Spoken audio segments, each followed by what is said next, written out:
motion to approve our agenda, please? I'll make the motion to approve the agenda. I'll second the motion. Okay, motion's been made, seconded by Alan, and all in favor say aye. Aye. Aye. Okay, very good. So we do have one amendment, I should say. Oh, that's- Yeah, I forgot about that on the agenda. So let's go back and amend the agenda. The abatement is not ready. It's at 9:20. That needs to be tabled, but I guess when we do it, we'll approve the agenda. We did that. We'll table that when we get to it. Okay. Okay? All right, engineer update, and let's see. JD, let's get started. Top of the morning. Good morning, sir.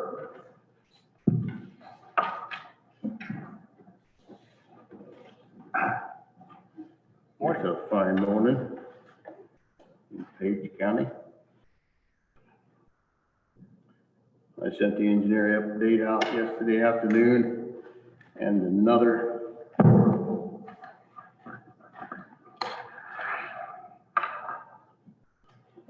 spreadsheet of NRCS reimbursements, which is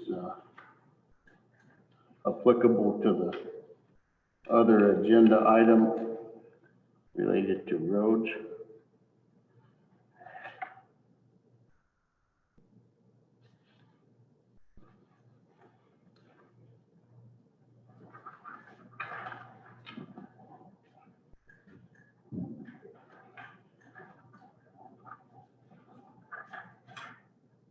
Let somebody else phone away. Yeah, I got you.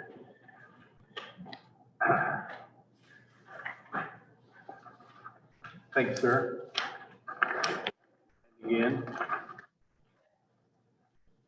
And what else, John, please? I had your sheet, John.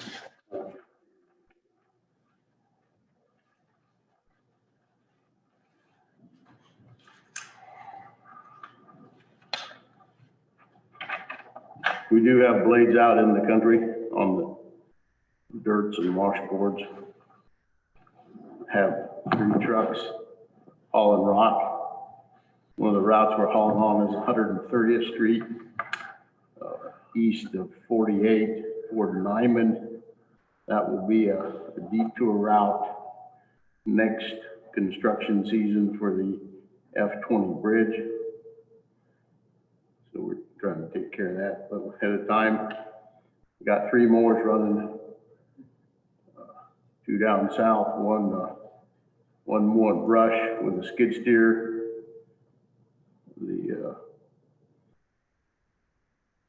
The boom mower is out on Vine and then on Quince, but the Quince, not the Quince north of Clarinda, but the Quince Avenue north of J52. It's a dead end stub, but it has trees encroaching on the one side, making it difficult for the harvest equipment to pass. The batwing mower is down on the Coyne Road, or 208 south of Coyne, mowing the grass, along with the skid steer mowing brush. And then the John Deere mower with the side mounts out on some gravels, selected gravels around, that we hope to do some narrowing up in the spring before the grass starts. Our pipe crew is working. Yesterday, they replaced a pipe on M Avenue, north of 170th Street. And in the late afternoon, they moved over to N Avenue, which is in dirt north of 170th Street. This is in the vicinity of where John has his farm, both sides of me. Oh, okay. So we're gonna keep on digging certainly till Thanksgiving, and then after Thanksgiving, we'll see what the weather forecast might be and proceed from there. I gotta say, it didn't take them long to put that pipe in yesterday. Well, they're a good crew. I mean, They took her out and had it back in, and I think towards noon. Really? Oh, that's I great. mean, all the machinery in the pipe was already there. Yeah, right, right. So, the case tractor had been down last week and, it was down yesterday morning until the better service guy came down, and that's the one pulling the battering. They were hauling in sand yesterday from Shenandoah, and I do have 75 more ton of salt that's incoming. A minor spinner hydraulic motor on one of the tailgate sanders. Motor grader number 2 is scheduled for service. That's the Hepburn blade. It'll be down sometime this week to work on that. And we demoed a John Deere motor grader probably about a month ago. So I'm gonna refine the specs on that and hopefully send out bids yet this month. Get it back in December. The guys liked the John Deere this time? Some did, some didn't. But they do have one available, and the other manufacturer, Cat, that doesn't, what he's told me, he doesn't have any coming in until spring. In other words, they'd sell that demo machine to me. You know, everything's, all machinery's for sale. Moving on to the engineering side of the house, EWP work continues. We're cleaning up and grading on site 2 and site 4. They've found piling on site 10, which is on 130th Street. They call it the sod farm. We've got some contact with our contractor, PCI out of Rhinebeck, that's working, that has a contract for site 8 on 160th Street. That's the new construction of a weir. This is not the pre-con. We're talking about whether he's gonna come in this fall yet, or he's had some ideas that aren't acceptable to us about having Class B in the stream, but not grout on it over the winter. It'll just silt full of dirt, and then we won't be able to get any grout in it. So that's not gonna work for us. That doesn't achieve the kind of product we were looking for. So we're gonna discuss that. They might not make it in Who's doing that? PCI. PCI, all right. You know, PCI is a good big contractor. They're doing work in Montgomery County at this time. But that'll be a topic of discussion. Our project development work continues. I got a little focus shift on that regard, and I got some small bridge repairs, or maybe the bridge is not so small, but the repairs are small. Gonna have solicit some contractors to pound some piling. We have it's a bridge on G Avenue. It's been on the program for some time for pulling off the steel deck. We have the steel deck parts. We have both steel deck in the yard. I just need a contractor to do that. Also, the bridge northeast of town on the dirt, it's a level C also. NE 18 or Nebraska 18. Here's some photographs. I've got a call from one of the landowners to the north of the bridge. He uses that when it's dry. Several farmers down there. And you can see in the photographs, there's rotten piling on the north of Butman. South of Butman's fine. The bridge is posted at 22 tons, so it's not an extremely poor bridge. It just has a couple of bad piling on the north of Butman, and you can see that's a kind of a situational photograph, and then the other 3 are pictures of the abutments.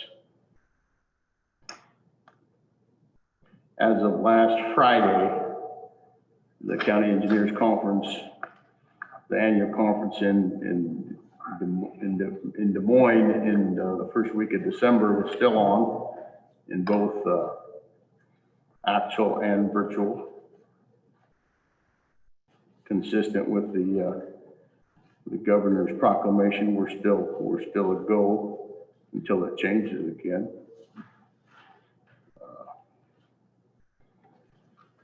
Questions on the update? Katie, I know I wrote it down last week, but I don't have that sheet. The date of the conference is December 6th? 2 to 4. 2 to 4.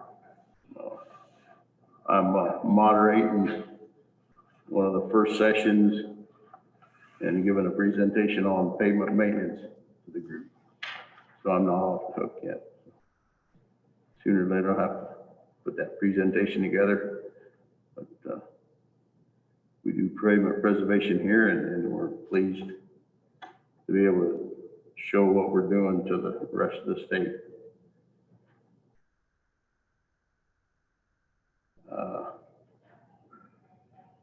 The next item is discuss and approve the secondary road transfer. I was hoping that Melissa could be here to articulate some of that. Here's what I know: our current balance is lower than it normally is, and if you turn your attention to our reimbursement spreadsheet here, we have requested $2,098,000, and we've received back from the NRCS $806,000. So there's a delta there that we're waiting on about $1,292,000. So $1.3 million is been requested from the NRCS. We request every month, and we get a check in about every month. But there is a lag time there. For example, the last series of payments ever got in was requested the 5th of October. We received those the 3rd of November. Is Hungry Canyons paying their 10%? We haven't, I was checking that out. This does not reflect Hungry Canyons. This is NRCS only. So I had them, I've signed paperwork to get reimbursed back from Hungry Canyons, and I was having the office check what the status of that was. But that's 10%, and this is the 75%. So on Hungry Canyons, have you been submitting it along like you have in? No, we're gonna wait till, this is every month on whatever we're working on. We're gonna wait till the project as opposed to the sites. Right. When the projects were done, we're gonna build the Hungry Canyons bunch. So when it comes to the transfer part, in my experience across the state, there are counties that transfer every month road use tax monies. There's counties that transfer a quarter. Sometimes they do it twice a year, and heretofore Page County has done once a year. But you know, the total of our EWP project is a $4 million+ project. So, and you know, the wheels of the federal government grind slow, and so we'll get this money eventually. I'm confident, but not right now.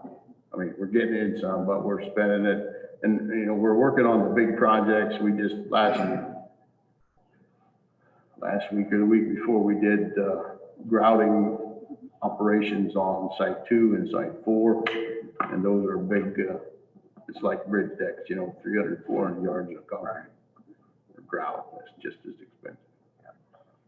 So let me ask you this, on the transfer, is it critical if we transfer that today? Can that be tabled for a week without any difficulty on your end? That'd be an auditor question. Okay. I wouldn't, you know, it'd be something between the the auditor and the treasurer. Okay. That, What do you want to wait for that? Oh, I just, didn't know, did Melissa put this on the? Melissa, I didn't put it on, Melissa Okay, put it. okay, well, that was my only, I want to make sure that we had Yeah, she's everybody told on us. the same page, huh? She's going along with it. Oh, yeah, if she put it on there, then that'd be fine. I mean, without seeing the And numbers. I don't know the dollar amount either. Yeah, and that makes me a little bit uncomfortable. I'd like to know what I mean, I'm sure it's fine, but a little more detail is always better than lack of detail. Yes. So, but if she put it on there and have you guys talked about it? Oh, I talked with Lisa about it and she said, you know, look at this, and she had talked with Melissa and Angie. Okay, and Angie's getting these every, When we make a request, we send it to her. okay. Could we approve it and then ask that they bring figures back next week? Sure, we could do that, yeah. Could we do that? We just paid claims. So the next time we pay claims is a couple of weeks. Okay. Or it'd be at the end of the month, right, Christie? So it's your all's pleasure, whatever the motion is, and I'll make a motion to approve the transfer. I'll second that motion. okay, we have a motion and a second. Any other discussion? Call for a vote then, roll call, please. Yes. Yes. Yes. Okay, thank you. Yeah, thank you. Oh, have you guys talked to Dennis Sunderman? I talked to him, I'm hoping to meet with him today, Oh, in between. In If between. not, I told him it'd be the weekend, so. thank you, sir. Okay. Are you gonna be back at your office, JD, or are you gonna be out on the road after this? I'll be looking at the bridges. Okay, I'll give you a buzz if I have any questions. Okay. You're not going on the tour today, right? I wasn't planning to go. All right. We're just gonna look them over and see if they need any. And on that- We're We're gonna meet at 12:30 at the maintenance shed on 150th. Okay. All right, are we early, John, or no, let's go to, Chris, we're early. Nobody else is gonna join you here. Okay, so come on up and tell us what the amount is and how we need to fund it. We have, at the dispatch center, we have 3 positions. All 3 positions have a headset that the dispatchers wear that they talk on for answering phones and talking on the radio. They are all wireless headsets and they're all attached to a base where the charges the batteries and the headsets talk to the computers. In position 2, our base broke, so the headsets were inoperable. So I moved the base from position 3, which is unfair, over to position 2, so that position 2 can operate again as normal. So right now, position 3, if we have a disaster or something where we have to have somebody man that position, they have to actually hold the radio or the phone headset up to talk on the phone, and then use the boom mic on the desk to talk on the radio. So it's a little cumbersome trying to type and do all that stuff at the same time. We do not have any spare bases for the dispatch center. These are all 3 that were purchased, I assume, as when the dispatch center started in 2016. So I'm asking for $1,136 to purchase 2 base sets. One will go at position 3, and then one will be our spare. I'm only doing this because I assume that they're all about the same time. They're all probably going to break at the same time. And since one's broke, I'm counting on another one breaking before too long. So I'd like to have a spare there ready to go for position 1 or position 3 once they get broken. You know, that one gets broke. This is not in the 911 budget for the year. I didn't plan on anything breaking or getting anything to replace those. So I'm asking if we can use some of the CARES funds that we're going to receive to pay for these headsets. I believe you all got my email that we're awarded the $191,000 for CARES. I have not received the amount yet for FEMA. So some of the stuff we've applied for, I don't know if we're gonna get that yet or not. But I do know that the Page County IT department will receive, or I guess you guys can, it'll be your decision to pay for all this electronic equipment that we have up here. That was approved by the CARES money. The engineer got approved for his laptop and software he bought for his COVID stuff. So most of this money, most of that 191,000 comes back from the 25% for wages, which is already in the budget. So that 167,000, that money has already been budgeted for. So that's money that you guys are going to decide where that money is going to go to after the fact for different COVID related instances or whatever bills the county's going to have. So I'm asking for 1,100 of that to pay for these base sets for dispatch. Question, Chris, is there going to be a need for a different style or a different change in a year, 2 years, 5 years? Are these bases what you think you want to have for the next 10 years? For as long as we have our system we have now, yes, they're going to. That's what you have to have for that system? Yep. Okay. If you wanted to do a whole new phone system or radio system or whatnot, then we could upgrade it to, I'm sure there's newer ones. I mean, they're 4 years old now. But they all work well, they're all Yes. user-friendly? Yep. Yep. With the system we have, this base set, we just plug and play and we don't have to change anything else. Okay, anybody want to make a motion? I'll make the motion to approve the EMA headset purchase. I'll second that motion. Okay, we have a motion and a second by Herzberg. Any other discussion? All right, hearing none, all in favor, say aye. Aye. Aye. All right. Okay, Chris, thank you. Thank you. Tell your crew thanks for their Yeah. continued work. Will do. Okay, We are hiring again. We did have one dispatcher that left to go to become a police officer for the city of Clarinda. So I've talked to Corey. We're going to set up some virtual interviews. I'm hoping to do this next week. okay, We have radio techs here in the county this week, upgrading the firmware for all the handhelds and all of our mobiles for fire, rescue, and police, everybody in the county. So a little hectic this week, but I'm trying to get it all set up with Corey so I can get this stuff done. So we'll hopefully do some virtual interviews next week. okay, great. Well, good luck. Thanks. Yeah, thank you, Chris. Thanks, Chris. All right. That's a nice check. Yeah, it is a nice Yeah, check. Yes, and again, Chris, thank you for the work on that. I know it's been time consuming and a learning experience. Thank you. Yes, I'll give, I can leave this copy here. This is the breakdown of which department got approved for what funds. And Okay. the little writing at the very bottom, I don't know if you can see it or not, that's how much is left.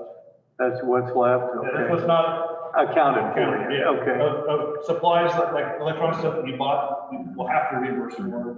All that stuff at the bottom is wages that was already paid for in the budget. So I'm assuming you're not gonna reimburse, I think, well, EMA was $9,000. But I'm assuming you're not gonna put $9,000 back in my salary budget, because it's already Right. budgeted for, so that 9,000 could go towards something else. There will be, for our FEMA funds, that's only 75% reimbursable. So, like the door monitor was under FEMA, so that is not covered under CARES. Anything that's covered by FEMA was not covered under CARES. We couldn't apply for it under CARES. So we applied for the door monitor, 75% of the door monitor's salary, which should be covered from FEMA. Right. So maybe some of this salary could go to pay the other 25% or the 15%, whatever the county has to pay for. So. Okay. But, so there will be some other funds that will come up or some other expenses that will come up that we need to use out of that also. So, in all your input and gathering of data, you've had good cooperation from everybody, submitting timely reports to you, so you Yep. can get. Yep. And, the CARES coordinator has been pretty easy to work with. CARES was really easy to work with.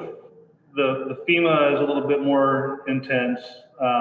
Right now I'm working with them about the procurement procedure policy from the county. We did find one that meets federal guidelines, but it doesn't say anything about local spending. So if we got a local dealer to come in, so I have a phone call with the FEMA rep this week to talk to her about that so we can get that straightened out. But yeah, the federal government's a lot more paperwork than the state government. Yeah. So. On the topic of the procurement policy, if in your work on this project, you find that we need any updating to our county policies as it relates to procurement or any of the red tape that FEMA's asking you for that maybe we haven't reviewed in a while, let us know where we may be deficient or where we need to review it, okay? Yeah, Kim got me the procurement policy we did in 2019, I think was the date. Yeah, I know we recently done it. And Christine Burke is the one I work with FEMA. She said that works for federal money, but it was something about local money that it didn't take into consideration. So I'm actually going to call her rather than email back and forth, and we're going to discuss that Okay, on a phone call, rather than trying to touch base with the emails, so I can get that, in my head on how I can explain it to you guys. What we okay, do, so. okay. Well, thank you again. That's great. That's awesome. Well, So will some of this CARES money, pay for the vaccines coming up or? Well, this is what we're getting right here. So if you want to save some of that back for vaccines, that might be a good idea. Now, public health in the state of Iowa was awarded an additional $3 million for CARES. How much of that's coming to Page County, we don't know yet. I've been working with Jess to figure out what they've been told. They haven't been told anything yet. But there's additional $3 million for care or for public health in the state of Iowa that's going to come out of CARES too. So hopefully that'll help pay for some of the vaccines and the pods and stuff we're going to do for that.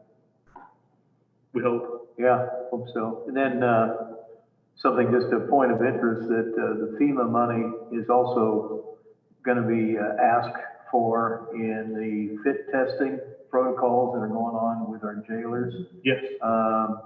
Again, pre-COVID, nobody thought about, some of the OSHA requirements that have now been established, in the last year. So, I know you and Tom have worked on that. Thank you. And I don't know when it's all scheduled, but we will be compliant, probably, well, Within the week or two, we're going to. yeah, within a week or two. Yep. So, Yeah, if we require an employee to wear an N95 mask, which is a little more restricted airflow mask, which is safer in a confined space like the jail, then we have to have fit testing done for them.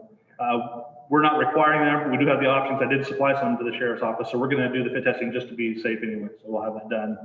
These masks and the procedure masks like that don't need the fit testing for, but those N95s do. so the funding streams get a little bit, crazy, and then, of course, there's a lot of questions by department heads, but the FEMA 75% should take care of the fit testing expenditures. The other 25%, I don't know if we can utilize some of the care monies, or if it's just a budget item for the department, but there'll be a lot to discuss at budget time. And generally, when we apply for FEMA, 75% comes from the federal government, then 15% comes from the state. I don't know if the state's looking to do that 15% since they gave us the CARES or not. They haven't notified me whether they will or not. So it might only be 10% come back to the county.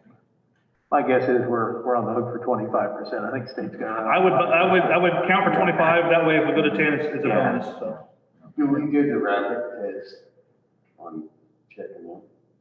The one that comes back right away? or- checking them into no, we do not rapid test at the jail. No.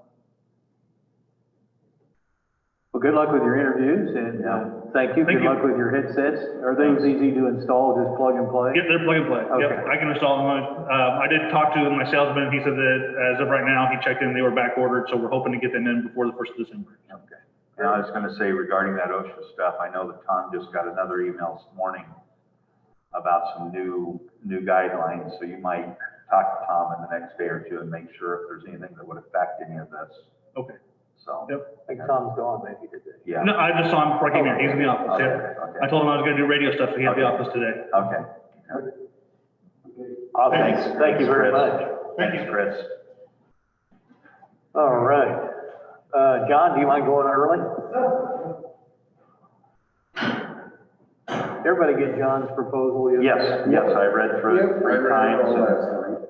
I say no. No, go away. Well, today is discussion only by Yeah. the looks of the agenda, I but, thought he explained it very well. yeah, I thought so too. Yeah, very well. It makes sense. Is there- We have, kept it back for some departments, and I think we've done it before on conservation. Some years. Reserve the money for. And that's kind of what we were looking at, because, just with, especially with COVID's impacting a lot of the federal grants and stuff that we can get, a lot of that money just isn't there. And then we're very dependent on even getting the grants, and the competition's pretty high between all the other boards. So, yeah, being able to save back a portion of our revenue and just kind of stockpile it for big projects, we're not as grant dependent. Like 10,000, right? That if we hit our revenue goals for the year, and the crop money stayed the same, not counting donations, which usually doesn't add up to too much, it'd be about, roughly between 9,000 and 10,000 a year we'd be able to save up. So that's a pretty substantial project, every 3 or 4 years. So. Do you want to explain a little bit about what you specifically said in your letter? That way the news media will have for. Yeah, what we were looking at was to keep 25% of our revenue, our crop money from RAC, and that usually, it varies, but it's between 22 and 2,600 a year. And then any donations that we receive throughout the year from individuals. The donations are kind of a big point because we'll get donated, $50 here, $75 there. Without the ability to save that, it's kind of difficult to get the most bang for the buck out of it. So this would, I mean, right now you don't have there's no fund, you can put that in, no trust fund for bigger projects when you get those tiny donations? No, pretty much right now, it gets amended back into our budget in April or May, and then, it goes back to the general fund. So yeah, what we were looking at was the total would be, if we hit all our numbers, about 10,000 a year, just to get placed in our conservation reserve to where we could save that up.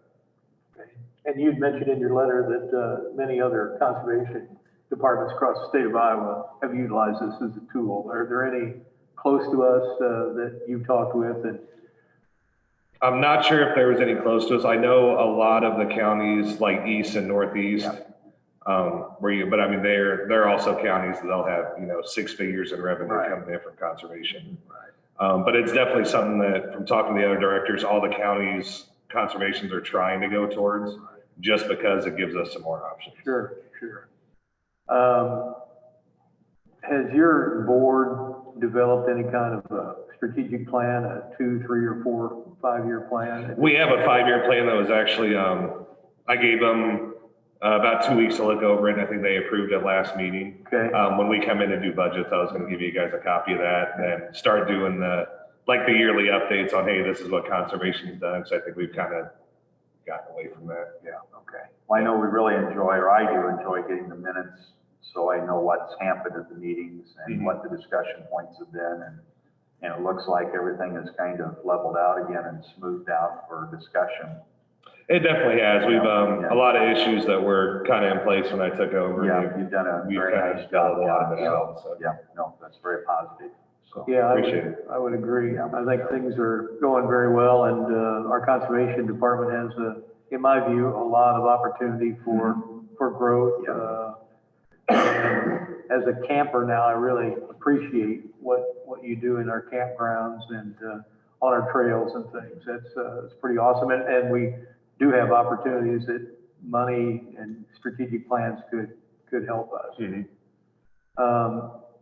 The only, and I'm not opposed to either way. I think it's a sound idea. The only thing that I would like to discuss when we see the 5-year plan at budget time is this something that,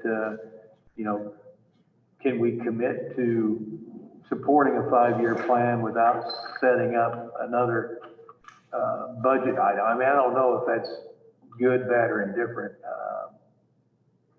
But I think seeing the 5-year plan and having buy-in, whether it's through this mechanism or through annual budgeting, to make sure that you have the funds where you can meet, those strategic initiatives, I think is important. So, and how that lands, I don't care. I mean, always looking for ways to streamline and not duplicate something that's done either in the auditor's office or in your accounting system or in your process. So, but no, the report was really good.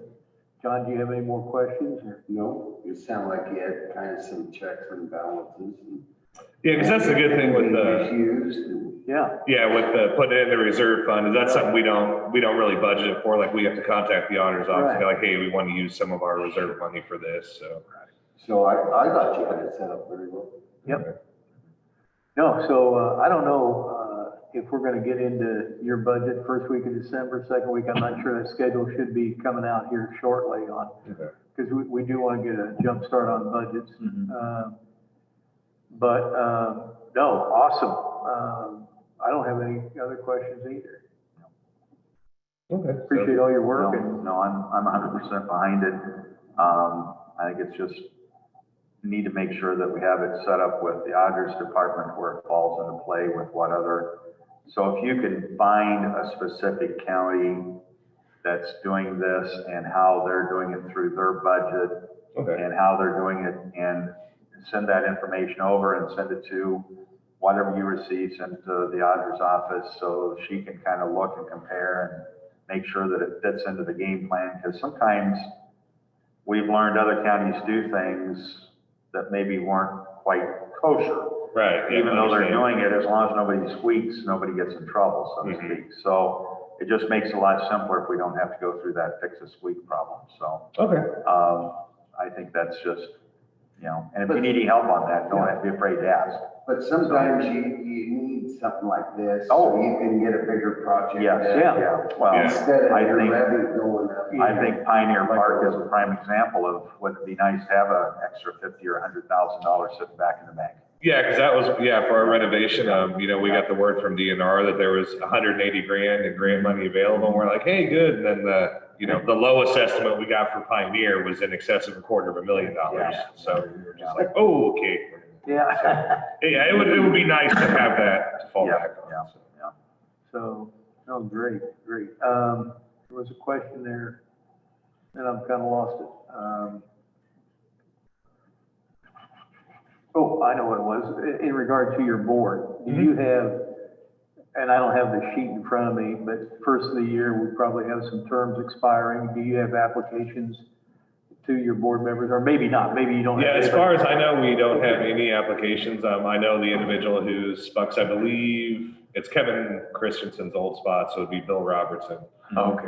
As far as I know, he wants to. Okay, wants to continue on re-up. board, But yeah, we haven't received You any might other. put that on your applications. list in December to talk about and make sure he fills out and just gets it and has it ahead of time. That way it makes it easier. Okay, So it gets reappointed. Yeah, right, yeah. So, yeah. sounds good. Super. Well, thank you, All right. John. Thanks, for all you gentlemen. do. Appreciate it. Okay, discuss conservation proposal, then we're gonna table, 920 because we're not ready. Jess has joined us on the line. We're way early, and I think we have some, elected officials that want in this discussion. So can we have a, 10-minute recess? Sure. 15-minute recess? Sure. Thank you. All right, Rich, you didn't bring any coffee, did you?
I'll make a motion to come out of recess.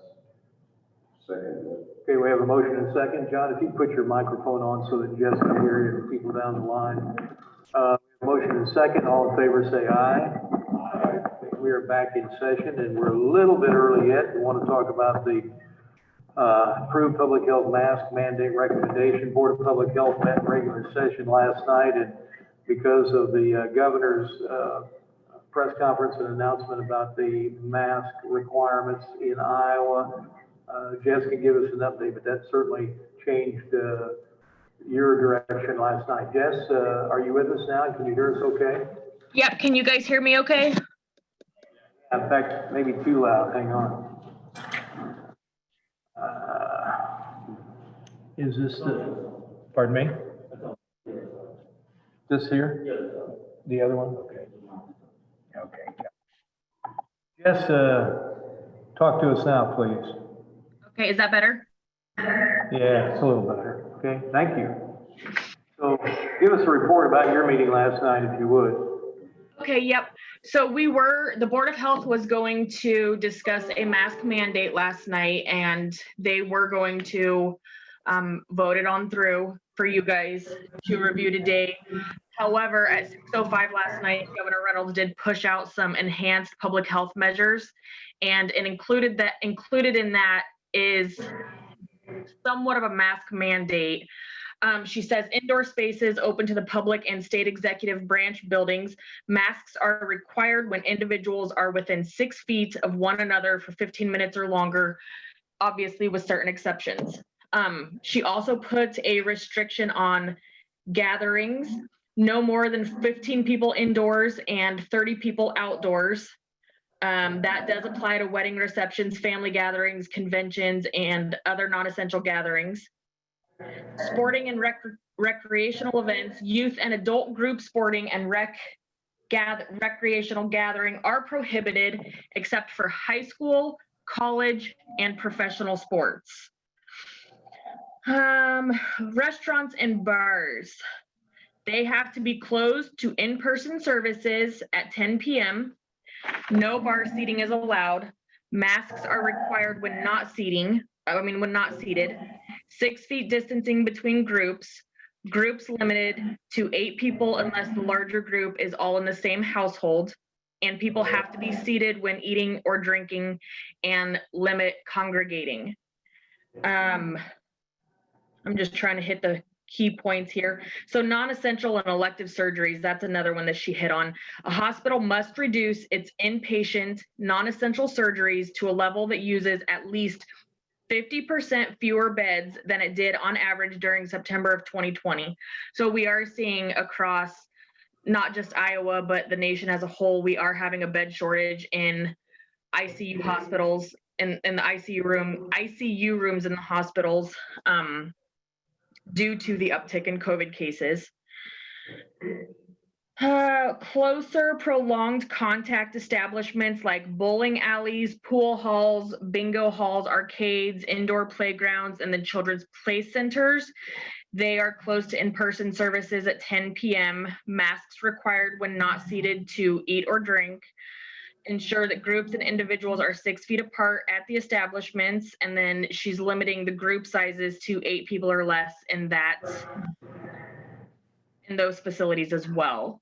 So with that, Board of Health decided to not do a countywide mandate yet. They want to see how the governor's proclamation plays out. They want to see how people are going to adjust to this and see if that will bring the numbers down in our county. If it does not, then they will regroup and make a decision at a later date. Okay. Just one other comment about the mask mandate that has occurred in 7 other Iowa counties, I believe, to date. That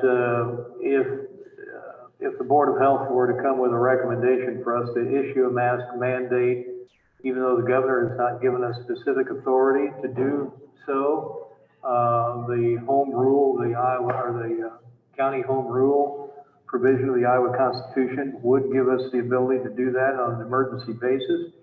according to a number of attorneys that I talked with over the weekend. And that would not take your group out of the responsibility to hold public hearings. But we could, if you request this, we could issue a temporary order or temporary mask mandate. And you would be then required to follow through with the public hearing process, at which point, after that process was done, we would reevaluate. But in the meantime, the governor has taken this additional step. Your board believes that it's worth a shot to try, and we're kind of on hold until you direct us further. I know last night at your board meeting, Dr. Meg Schaefer had presented some metrics that were pretty easy to understand and very compelling about how dire the public health emergency is in the state of Iowa. And unfortunately, in Page County, we are number 2 in the state in terms of positivity rate. The other county that's number 1 is Butler, I believe. They have Jones. Jones. Jones, okay. It's Anamosa is why. Anamosa, okay. Prisons are. But I want you to talk, if you would, clarify the prison population as it relates to our positivity rate and the numbers, the discrepancy in the numbers, if you would, please, Jess. Yeah, so what I'm showing, CCF has right now 433 cases total, and that goes back to the beginning of the pandemic. And there has been one death. KMA has released that there's been one death at the prison. But to date, all of our cases are in the state database except for a little over 200 cases. So they are doing a little bit better job at getting them in there. But our positivity rating is still a little skewed because we are missing those 200 cases. So in reality, we could be over 50%. Oh, absolutely, yeah. Wow. So nothing else other than what you've outlined really has changed in that order. There's been a lot of pushback on the governor's choice to limit the youth sports, but not the high school sports. Can you give us a sense as to maybe why that occurred? Any idea? Are you as confused as we are? I'm honestly just as confused as you guys are on that one. So anything else that from that meeting that you'd like to discuss? Going back real quick, will the slides from Dr. Meg Schaefer, are those available to the public? Are they on your webpage, or how are you going to handle that? I do not have them yet. I am going to try to get them. I do think that that would be something very beneficial for the public to see. It was a stark reality last night hearing her predictions, her trajectories as to what is going to happen if we don't get this under control. And I kind of feel like it was kind of an eye-opener for everybody who was listening. Yeah. Any questions, guys? So just hold on to the line, because we're going to morph right into the discussion on courthouse procedures. I know there's Brenda was telling me there's a website that you're looking at to see what other counties are doing. Now that we have this governor's new policy or protocol process, whatever you want to call it, how does that impact how we operate, or does it? Well, I see there's a sign on the door, masks required, so I just think it's important to wear a mask. So I'd kind of quizzed the electeds last week, seeing this before we had the governor come out with, her new recommendations to see whether, we should keep doors open, go back to appointment only. And I guess I want some input from electeds. Anybody have anything they want to say? Are we to a point where we should change something? If so, how should we change it? Are we okay where we're at? Let's give it some time. Thoughts from anybody on the floor? I'm just gonna say, from my own personal feeling, as long as we don't have any major outbreak in the courthouse, we probably can continue as we are. But on the other hand, if we have employees that want to take some time off, if we can get that figured out, if we have employees that can work at home and do it from home like we did before, we have computers available for them to use that are safe. I guess I would encourage any ideas that you have, any of the three departments here in and the assessor's office and the lawyer's office, that we're willing to work and deal with that as it comes up, so.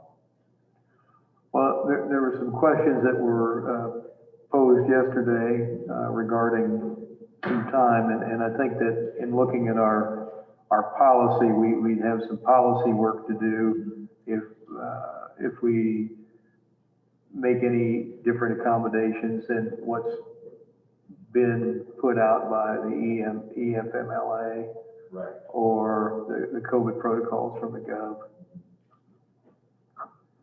So, Yeah, because before, unless somebody was sick or quarantined because of, they weren't at home, correct? I think that's correct. Would that be correct? That's not a quick analysis. If you were quarantined because of somebody in your family or you had to stay at home, otherwise we weren't sending anybody home before. As far as if they wanted to be at home to work, is that how we kind of did it back in March and April? We go try to work from home and ours It doesn't. Yeah. Well, yeah, you, I don't know how your department would, unless, yeah, everything is, so, okay. So Jess, if you're still on the line, I know that through the course of the pandemic, the rules of engagement have changed in terms of quarantine time and distance. Where do we stand today? Let's just run a hypothetical. Let's say that one of Angie or Brenda or Melissa's staff is positive. What happens in that office if we have a positive case? So the positive case is required to stay home in isolation for 10 days, either after symptom onset or date of testing if they are asymptomatic. I believe everybody in the courthouse is going to be deemed as essential. So that's really going to be up to each individual office as far as the close contacts. But looking at the offices, I think the majority of the staff are going to be able to keep that 6 foot distance. So if they keep that 6 foot distance and wear their masks, they won't need to quarantine. They wouldn't be deemed as a close contact. So when you say that, they're situated in their desk at 6 feet intervals. You mentioned wearing the mask. Is the mask important for our employees without any positive cases or quarantines in that office? Or are they back to pre-governor's announcement? In other words, what does the governor's announcement last night do, if anything, to change how we operate inside our offices? My interpretation is if they can keep that 6 foot distance, they would not have to wear their masks. Okay. But that would change if we had a positive case in any of those offices. Well, we would just want to keep a close eye on that situation. The other people in the office will want to monitor for symptoms, and the first sign of anything, they would need to go in. Well, we would recommend that they would go and get tested. Okay. So, you said you think we should just keep on and keep it on. What's your feeling? Our rate is, we've been, be careful. Yeah, be very careful. Yeah, please come forward. If you wouldn't mind, Angie, I hate to do it to you, but people listening. I did reach out to Shenandoah Fire Department yesterday, and Justin called me back this morning, and they are really tightening down in Shenandoah. They're in a little bit different situation as they are essential. We're at the fire station using their building, exposing them to us and all of the people going in and out. And so just out of respect for them and visiting with him to keep the fire department up and going and not any more exposure than necessary, the Shenandoah site is shutting down as of this week. So we will be open unless something changes here at the courthouse. And Clarinda on Wednesdays for driver's license, but until further notice, just out of respect and to keep our firefighters in Shenandoah safe, we will discontinue Shenandoah for now. Okay, Makes sense. yeah, Makes good sense. all right, great. And just to reiterate, I'm on the same page as Alan, and not to speak for Brenda, but I think we appreciate how we're being able to serve our customers. Currently, we're not making anyone come in. They have options if they do qualify, to do online or Dropbox, but there are certain situations in both of our offices that cannot be done without coming in. And we felt that backlog for a long time after our last closure. So I think, anything we can do to keep our customers that do need to come in, coming in, I think we appreciate that. Okay, awesome. All right, And any thoughts that you guys have, don't be afraid to share those with us. If you have a situation that happens, you think that sounds far-fetched, send it out to all three of us so we can have it. And if you have any direction from other counties on what they're maybe doing to solve those issues, don't be afraid to share that, because this is a learning process. So unfortunately, we're still learning. yeah. And from Dr. Schaefer's report last night, we're in this mode Yeah. for several weeks to come, maybe several months to come. Something was said last night I wanted to follow up on. We don't have it on the agenda. We can't do anything but discuss it real quick to get it on the agenda, see if it's an item. I have a question I think involves Corey. The comment was made by you, Jess, last night that you have some contact tracer, part-time people, however, they are unable to input data. And then I think after I read the account on KMA this morning, I get the issue has been access between the courthouse and some licensing issues perhaps, and that's why I was going to ask Corey. I told you last night, and I would really like to follow up for you because you guys are getting slammed. And the contact tracing is something that is not arbitrary. It's part of your mission. You don't have an option on contact tracing. So is the problem of not having enough licenses for individuals to be able to input that, take that load off you and Brandy? Is that the issue? Yeah, well, so I talked with Corey, and there is a fee with every county email that we have. Okay.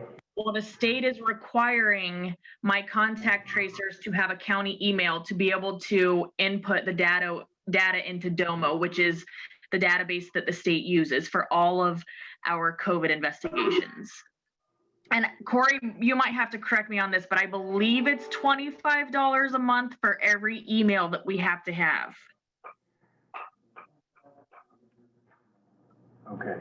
Well, my feeling is that if we can get it on, get a consensus, those are the kind of operational things that I would like to see us move beyond $25 a month. I mean, our healthcare workers are working 24/7 virtually, and if we can take any pressure off of them, we have a ton of CARES money. We need to overcome that obstacle. That's what I feel.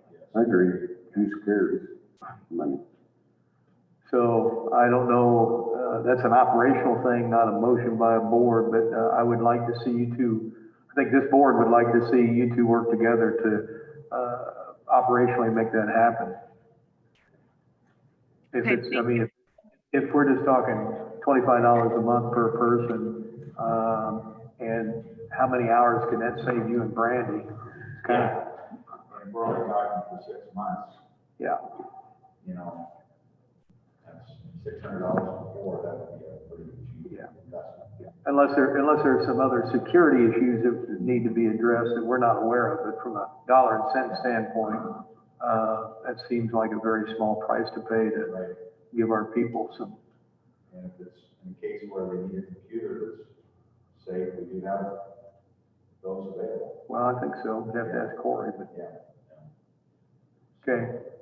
So, yeah, if you guys would work on, fixing that challenge, that would be wonderful. All right, anything else, about courthouse procedure? John, you mentioned we do have, and we had this discussion several months ago or several weeks ago about, requested or mandated. The language on the door this morning is required.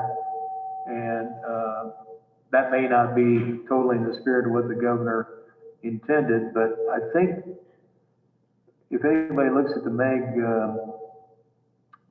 report, call it the MEG report, there's no question that masks are not gonna, not be a detriment. I mean, they are something that could help us. We are in pretty dire straits with regard to the spread of this disease, or virus, I guess, not a disease. So does anybody have, on this board, have any objections to, or do we need to change that language to request it again? I think it's fine. Yeah, Okay? you know, because they're, yeah. I think we'll find a lot of people compliant with that. I really do. And I would ask the electeds, I know you're not police officers, but gentle reminders if you see people without masks, to ask them to please wear it, because together we can slow the spread. Anything else on that, guys? Nope. Okay.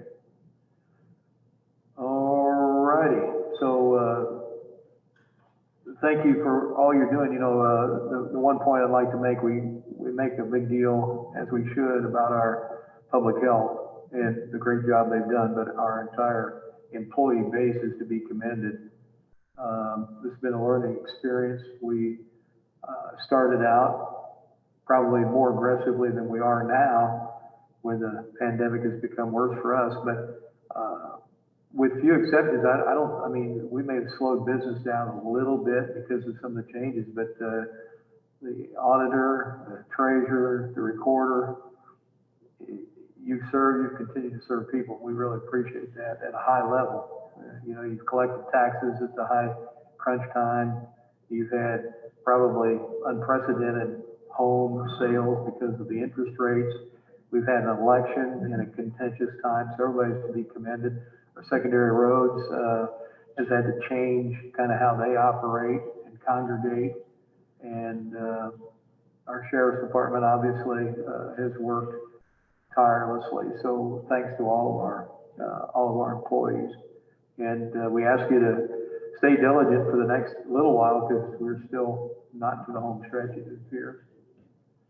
So, all right, everybody have a chance to look at minutes?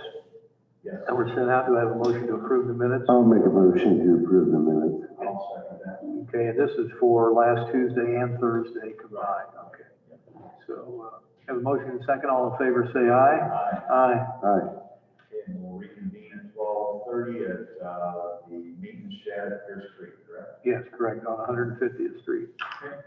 Well, thank you all for coming. Yes. And, thanks for what you're doing, and keep us surprised, and we'll see what tomorrow brings. Yes. Yes, we'll do a motion to recess till 12:30. I'll make a motion to recess. Second it. Okay, motion and second. All in favor, say aye. Aye. Aye. Aye. Thank you. Do we know who all's coming from, you know, No, I don't.